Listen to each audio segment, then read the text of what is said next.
Picture this. Date 1. You meet her at that coffee shop downtown. The conversation flows like water. No awkward silences. She laughs at your jokes. The real laugh, not that polite courtesy laugh. 2 hours evaporate. When you suggest drinks later that week, she doesn't hesitate. She says yes before you even finish the sentence. You walk to your car thinking, this might actually be something. Date 2. She texts you first. Had a great time last night.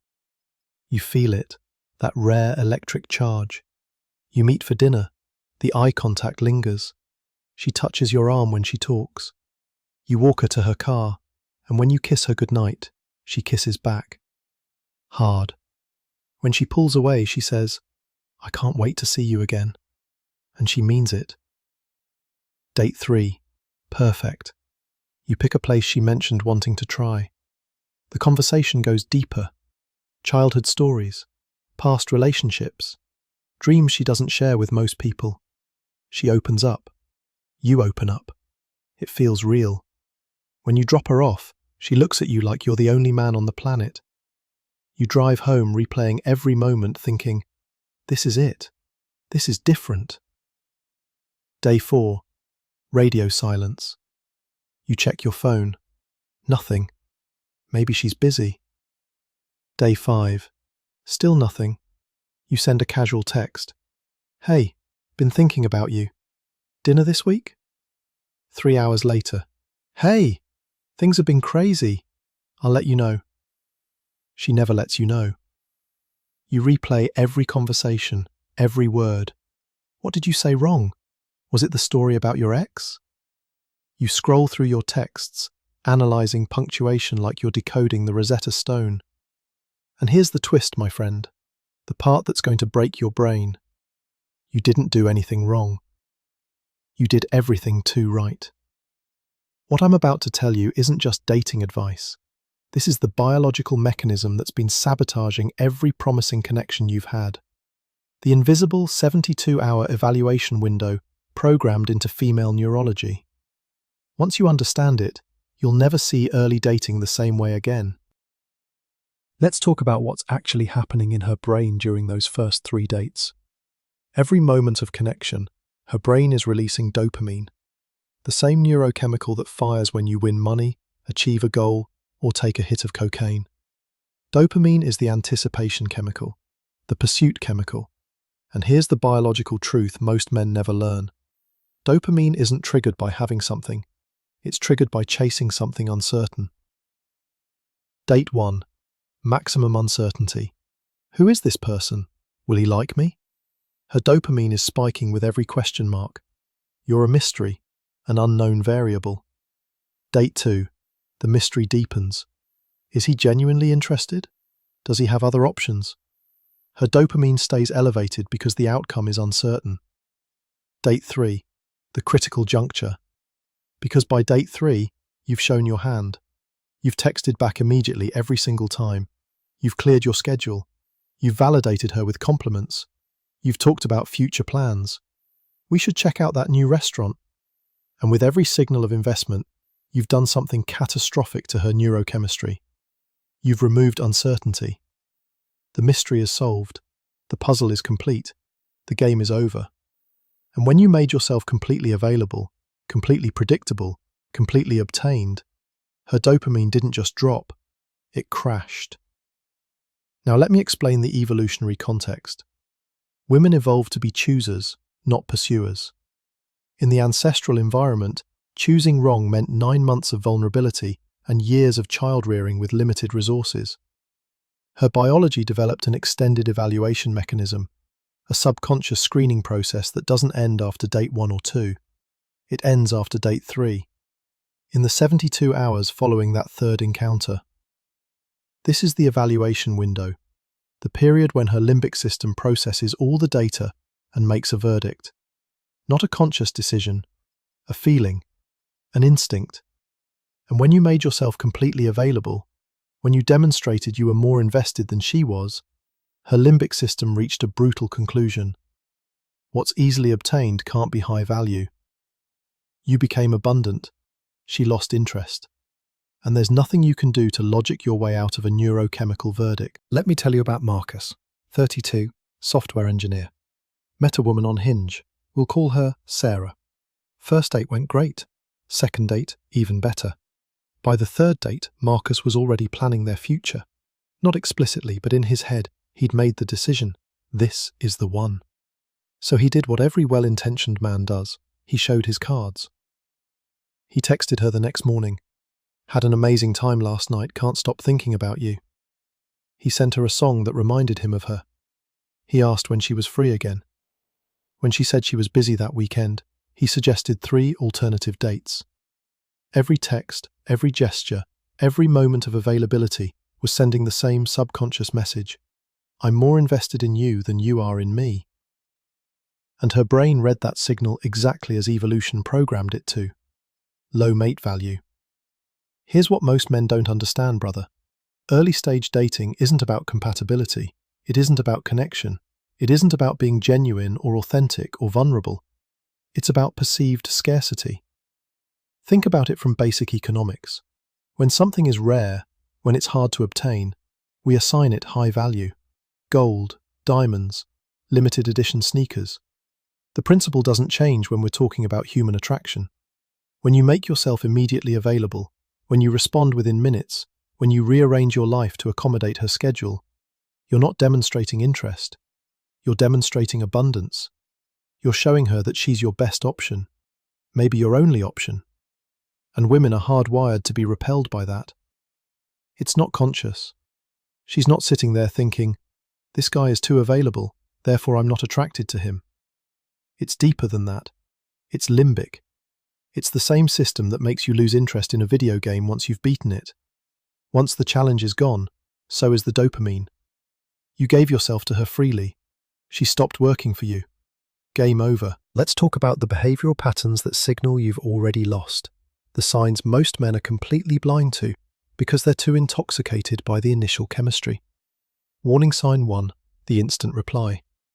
Every time she texted, you responded within minutes, sometimes within seconds. You thought you were being attentive. What you were actually doing was broadcasting that you're sitting around waiting for her validation. A high-value man, a man with options, with a mission, with a life, doesn't have his phone in his hand 24/7 waiting for her text. Warning sign 2, the calendar clearance. She suggests Thursday. You're busy Thursday, but you cancel your plans to make it work. She suggests 8 p.m. You prefer 7 p.m., but you defer to her schedule. Each time you reshape your life around her availability, you're confirming what her subconscious already suspects. You don't have anything better to do. Warning sign 3, the emotional spillage. By date 3, you're talking about your feelings. I really like spending time with you. I feel like we have something special. I haven't felt this way in a long time. You think you're being open and honest.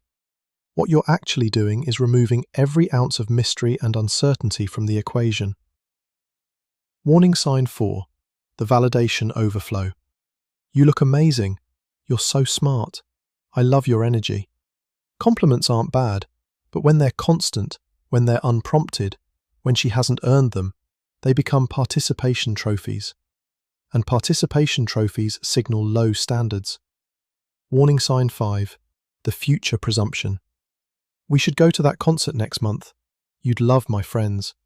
We need to check out that restaurant everyone's talking about. Every future-oriented statement is a micro-commitment, and premature commitment signals desperation. Now let's talk about what happens in the 72 hours after date 3, the moment her subconscious brain is running its final calculations. You text her the next day. Had an incredible time. When can I see you again? She doesn't respond for 4 hours. When she does, had fun too. This week is pretty packed, but I'll let you know. You wait 2 days. You reach out again. How's your week going? 7 hours later. Good, just slammed with work. Every delayed response, every vague deflection, every lack of reciprocal interest. These aren't accidents. This is the verdict being rendered in real time.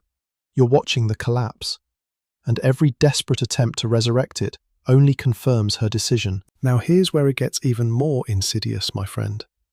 The advice you've been given, the advice from romantic comedies, from female friends, from therapists, from dating coaches, it's all designed to make you lose. Just be yourself. Show vulnerability early. Consistent communication is key. Don't play games. Every piece of modern dating wisdom is optimized for her comfort, not your success. Let me be clear. I'm not saying women are malicious. I'm saying the cultural narrative has been shaped by the feminine imperative. Society has reframed masculine restraint as toxicity. Emotional unavailability gets labelled as commitment issues. Strategic scarcity gets called manipulation. The message is simple. Make yourself maximally available for her evaluation. Remove all mystery. Be an open book. And if she loses interest, it's your fault for not being good enough. It's a beautiful system, isn't it? You follow the rules. You're respectful, attentive, emotionally available. And when it inevitably fails, when she goes cold after date 3, you blame yourself. You think you need to be more available, more invested, more vulnerable.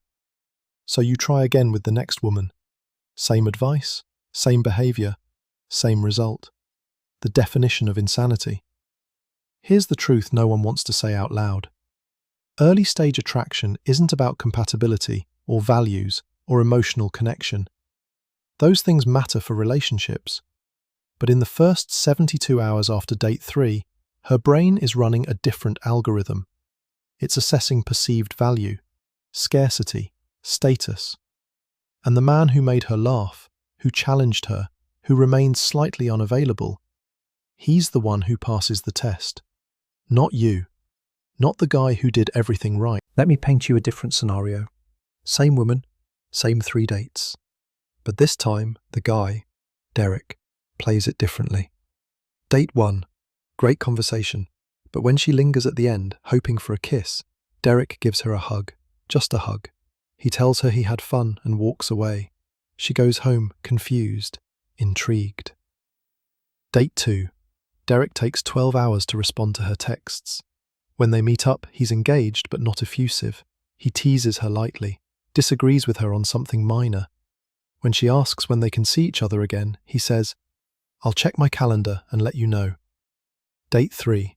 Derek is warm, but he doesn't spill his emotional guts. He doesn't validate her constantly. And when the date ends, he doesn't immediately lock down date 4. He says, "I had a great time," and walks away. What happens in the 72 hours after? She texts him first.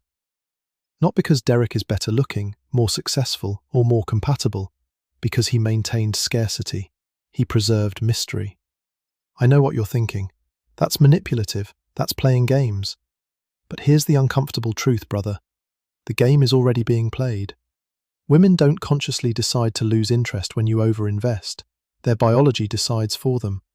You can either understand that system and work within it, or you can keep blaming yourself every time you lose a woman after date 3. She doesn't owe you anything for being a good guy. Attraction isn't a reward for good behavior. It's a neurological response to perceived value. And you weren't perceived as valuable because you were too easy to obtain. So what do you do with this information? First, stop blaming yourself. The pattern that's destroyed every promising connection you've had. It's not about your personality, your looks, or your worthiness.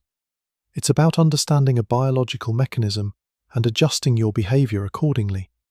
Second, embrace strategic scarcity, not as manipulation, but as self-preservation. Be genuinely busy. Build a life so compelling that she's fitting into your world, not the other way around.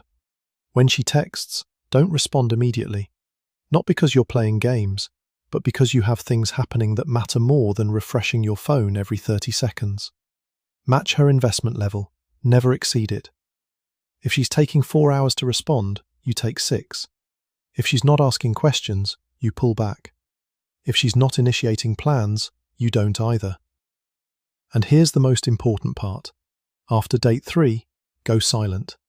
Not cold, not hostile, just unavailable. For 48 to 72 hours.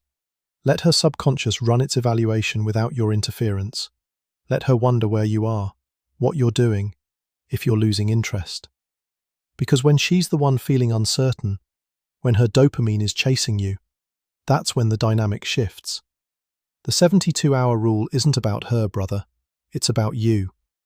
Are you the prize being evaluated, or the man grateful for the opportunity?